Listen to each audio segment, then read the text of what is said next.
Okay, I think we can start. Thanks everybody for coming to this talk. My name is Stefano Baghino. I am a data engineer at eBay. And today I'm gonna talk a little bit about this data source API for Spark SQL.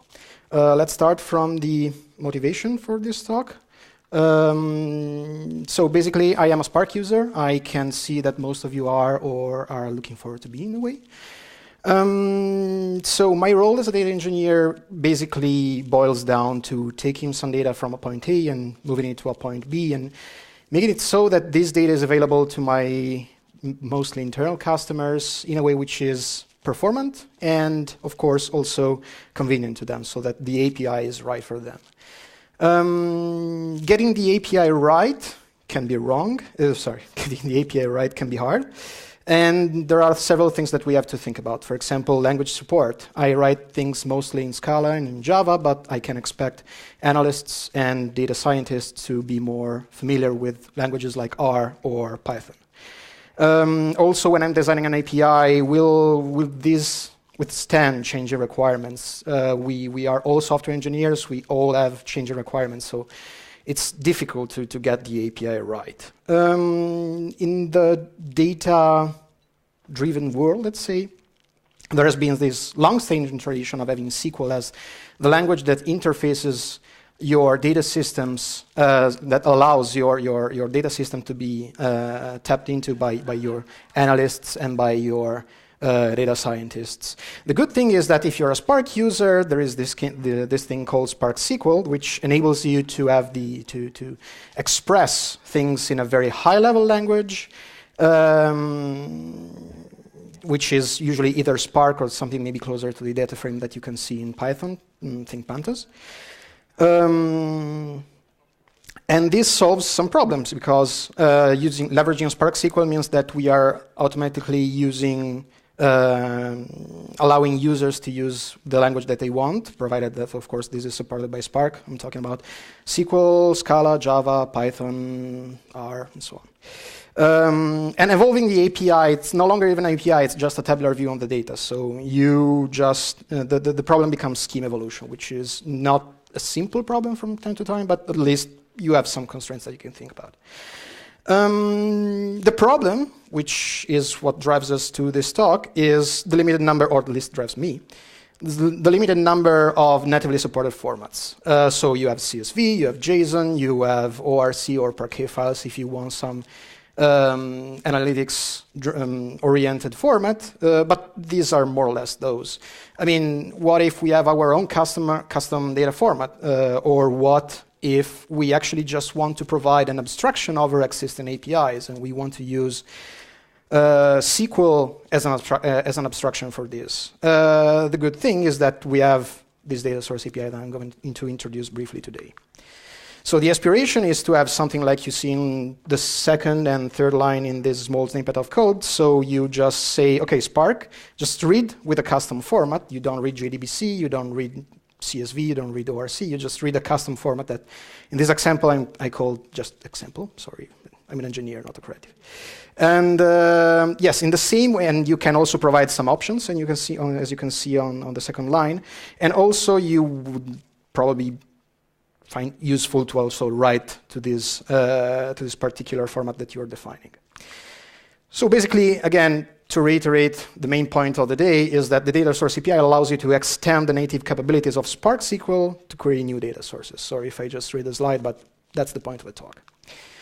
Let's take a step back. I can imagine most of you already being familiar with Spark and Spark SQL. I promise this is going to be a two-slide introduction to the thing, so don't expect this to be very interesting, but if you already know the thing, but at least it gives you some context. And also, being short means I don't have to make a word count, which should be banned by big data talk. So sparking was in one slide. Spark exposes a mostly functional API. You have your distributed data collections, and you manipulate those like you would do with Scala collections, or if you're maybe more familiar with Java, like with the Java Streams API, something like that. To execute this code in a distributed fashion, it builds a directly cyclic graph of tasks based on the transformation that you provide, and then it executes those tasks on top of atomic units of concurrency, which are called partitions. So you have your data distributed across several partitions on your cluster, and your DAG is executed on top of that. There is also the problem of shuffling, of course, but it's not in the scope for today. Yes, and of course, interesting property, maybe also a little bit out of the scope for today, but the idea is that this lineage built for each partition can be re-executed lazily and can be executed only when needed. Spark SQL in one slide, again, here we are raising the level of abstraction, and we are saying we are only exposing a mostly declarative API, so think about SQL, of course, or maybe if you're using this from Scala or Python, think of pandas, so data frames. What it does is it takes your query, it optimizes the query plan, both from a logical standpoint and, of course, considering the physical layout of the data underneath.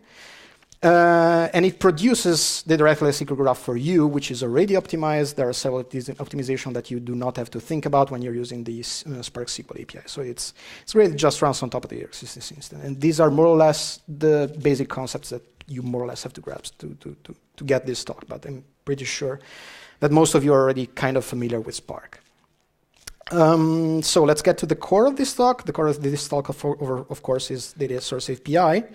We have a couple of concepts that we want to introduce. After I introduce these small concepts, I will move on to showing you some examples, a very, very small example to just give you a feeling of the API. And of course, then the code is actually also available on GitHub, so there will be a link at the end of the talks. But right now, let's focus on what we want to implement. What we want to implement first is what is called a relation. The relation is the core of your data source, and it defines what gets extracted from your data source and what gets written into it. If, of course, you want to do something which is writable, you also can do a read-only thing, which from time to time it's a good thing. Your implementation can define implementing different traits, which is, if you're coming from Java, you can think about them as interfaces. By implementing different traits, you can express different capabilities that you can build optimizations on top of your existing data source. So if the first thing that you have to implement, of course, is making sure that your data source outputs the schema that it's trying to read. So what names and what types, what columns of this tabular view it's going to extract. And then, of course, if you want to read, there are 3 levels of optimization that you can do on top of your data source. First is they just get all the data in the data source, which is the most basic thing that you can do. Probably the data source itself, the storage engine, is aware of things about the layout of data that allows it to make certain optimization, like, for example, column pruning, which means that if you have 1,000 columns and you only want to get 3 of those, it's beneficial if the underlying data source can just load those columns exclusively. So this is something that you can do with the data source API. And if you can even have your data source being aware of how to efficiently apply predicates, so filtering data on the data source itself, you can also define how to push down predicates. In the example, we're going to see a small example which highlights column pruning, not predicate push down, but maybe I'm not sure that the time is enough, let's say. And when you're writing, of course, you can define the insertion. If you want to create a new relation, the place is somewhere else, but we're going to see this right now, because here is how you define the bulk of your data source, but you have to make Spark aware of the existence of this, and in order to support this dynamically at runtime, you have to implement the relation provider. The relation provider instantiates your relation. What Spark does is whenever it finds your the name that refers to your data source, so in our example before, it was this example string. Whenever it finds this, it tries to look up for the data source provider, the relation provider that implements this, that is given for this string. You can define here how a new relation gets created from an existing data frame. So you get a data frame and you dump it to your data source. And of course, you can also define. You can even either have it called by the full qualified name of the class that defines your relation provider, or you can have a short name like example, as you've seen before. I'm pretty sure that this is a lot, so let's give a couple of examples. Let's give a couple of examples to put this in a little bit in perspective and give you a chance to just see a little bit of code. First, let's start from the very basic format that we're going to expose within Spark. This is a very simple, purely educational text columnar data format. So it begins with the number of rows that you will see in the file. Then for each column, you have the column data packed all by itself. For each column, you see the name of the column and then all the data for that column. So for example, here, this file that you see on the left gets translated in the table that you can see on the right. And this is what we're going to implement. Don't focus on the implementation. This is just to give you an idea of what you're going to face if you ever going to use this API. So here I define my relation. This is the example relation. It defines how you can read the file that I wrote before. As you see, it's very self-contained. It's very, very short. This is actually the full implementation, and you can have a look at it on GitHub, but the link will come later. So the two things that I would like you to focus on are the fact that you are extending two things, base relation and prune scan. Base relation, you have to implement this, and when you implement base relation, what you do is, what you have to do is you have to provide a way to let Spark aware of the schema for this relation. So in this case, I just take all the column names, and I'm assuming that all the data is just stringly typed. But yeah, again, educational purpose. It's not supposed to be a serious format. The other thing that I'm extending, as I mentioned, is prune scan, which allows you to define how to build a scan on your data source for a restricted range of columns. So you see the build scan method here, where you have columns. I shortened it to CS just to fit into the slide, but leaving the code a little bit bigger.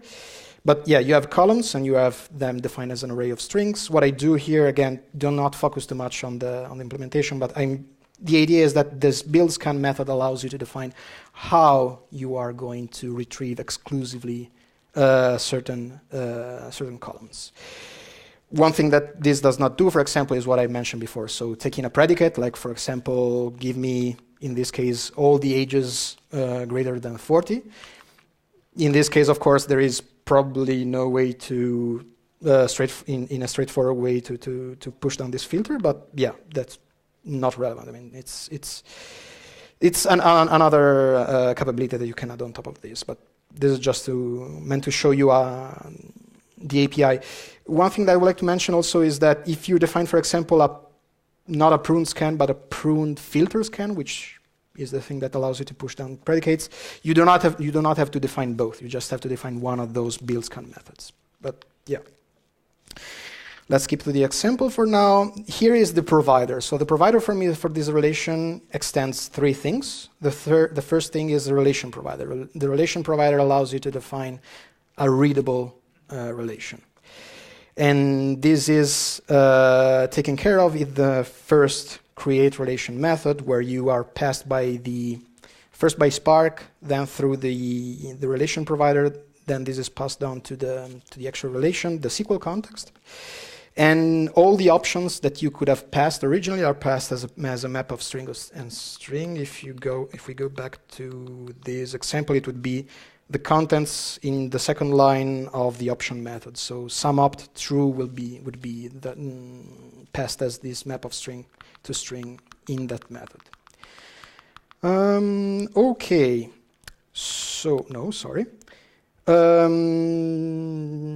another thing that it implements is the creatable relation provider that allows you to define how you're going to create a new file in this case based on non-existing data frame. Here, the example is actually shortened. The implementation is a little bit larger.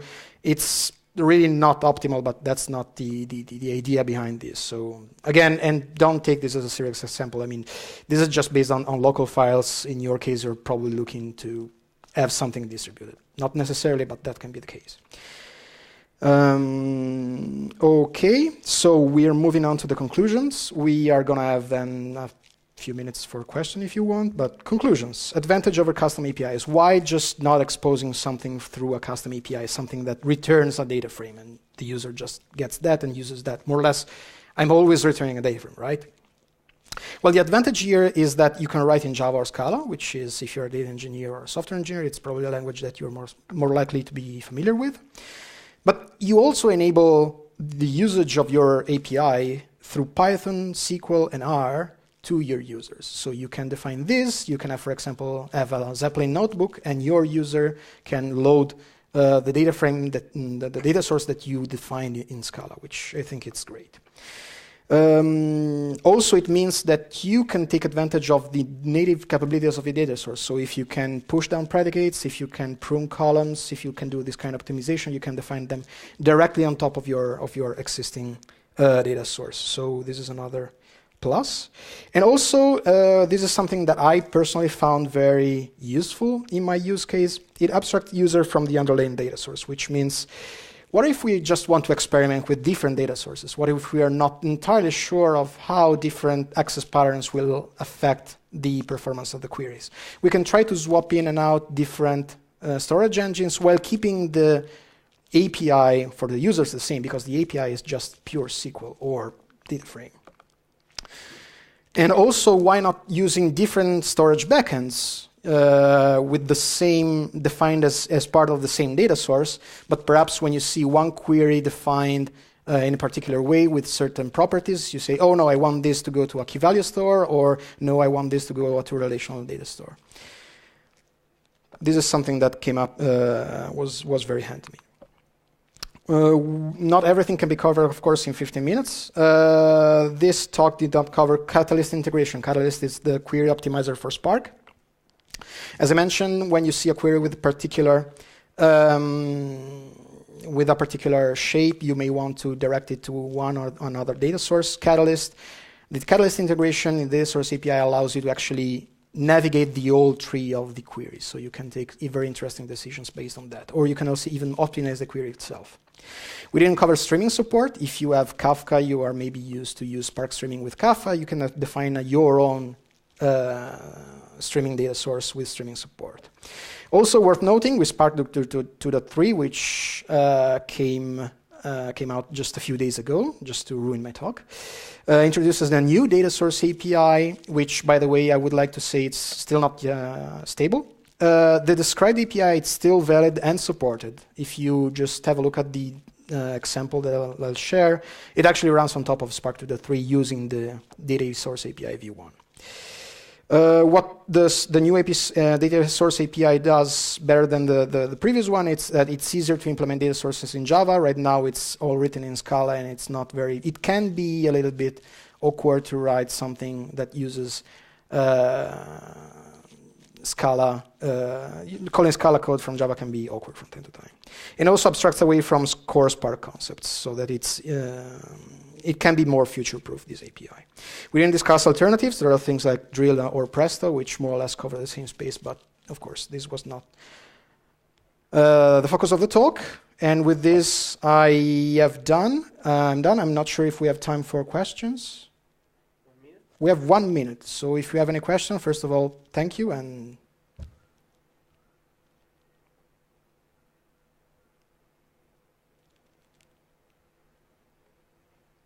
Or maybe not. I hope this means I have been very clear. Okay, thank you very much.